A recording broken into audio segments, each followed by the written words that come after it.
إذا جاءك المنافقون قالوا نشهد إنك لرسول الله والله يعلم إنك لرسوله والله يشهد إن المنافقين لكاذبون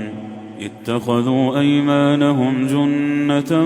فصدوا عن سبيل الله إنهم ساء ما كانوا يعملون ذلك بأنهم آمنوا ثم كفروا فطبع على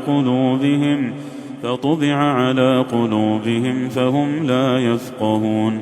وإذا رأيتهم تعجبك أجسامهم وإن يقولوا تسمع لقولهم كأنهم خشب مسندة يحسبون كل صيحة عليهم هم